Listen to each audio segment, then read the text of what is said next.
Hello hi ji Gurudevi. ఈరోజైతే without onion నోట mushroom బెసర్ చేయబోతున్నాం. ఎలా చేస్తామేటో చూపిస్తాను రండి. Welcome my channel. ఎవరైనా ఫస్ట్ టైం నా ఛానల్కి వచ్చినట్టయితే ఒక సబ్స్క్రైబ్ లైక్ చేసుకోండి ప్లీజ్ అండి. ఇప్పుడు నేనైతే మష్రూమ్ని పసుపు వేసేసి మొత్తం క్లీన్ చేసుకుంటున్నాను. వాటర్ వేసి ఒక 5 మినిట్స్ అలా ఉంచేయాలి. 5 మినిట్స్ అయిపోయినాక వాటర్ మొత్తం తీసేయాలి. తీసి వేరే ప్లేట్లో నేనైతే పెడుతున్నాను. ఎలా చూపిస్తున్నాను చూడండి. వాటర్ మొత్తం అలాగ పిడిచేసి తీసేయాలి. ఇటు పక్క అయితే నేను బెసర గురించి అన్నీ రెడీ చేసినాను. అది కూడా నేను గ్రైండర్లో చేస్తున్నాను.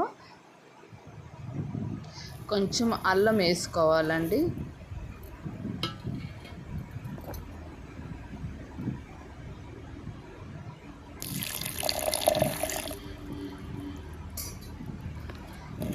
బెసర అయిపోయినాక నూరుని కడాయి పక్క అయితే నేను కడాయి పెట్టేసి ఆయిల్ వేడెక్కింది. ఆయిల్ వేడెక్కినాక నేను మష్రూమ్ వేసాను.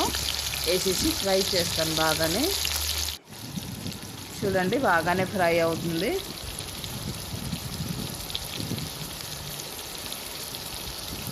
బాగా ఫ్రై అయినాక వేరే ప్లేట్లను మళ్ళీ తీసేయాలి. నేనైతే పక్క పొటాటో కట్ చేసి ఉంచాను కదా, అది మళ్ళీ ఫ్రై చేస్తాను కొంచెము. అవి కూడా బాగానే వేగుతున్నాయండి. వేనాక వేరే ప్లేట్లో తీసేయాలి. మళ్ళీ నేను తీస్తాను. ఇప్పుడు ఆ కడాయిలోనే నేను కొంచెం ఆయిల్ ఉంది కదా, ఆవాలు వేసి పచ్చిమిర్చి గ్రీన్ చిల్లీ వేస్తాను. వేసేసి తాలింపు పెడతాను. కట్ చేసి టమాటాలు కూడా వేస్తాను.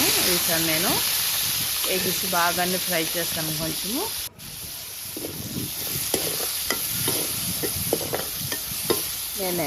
నేనైతే బాగానే ఫ్రై చేసినాను. కొంచెం పసుపు వేసానండి.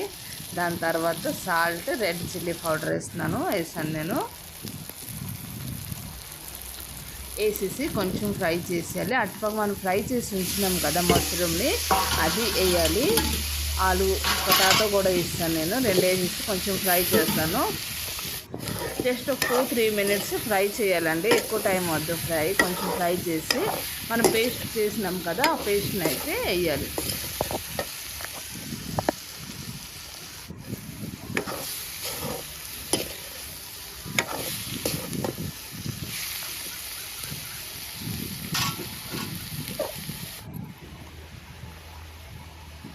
ఆ బెసర్ అవుతుంది కదా, అదైతే నేను వేసాను.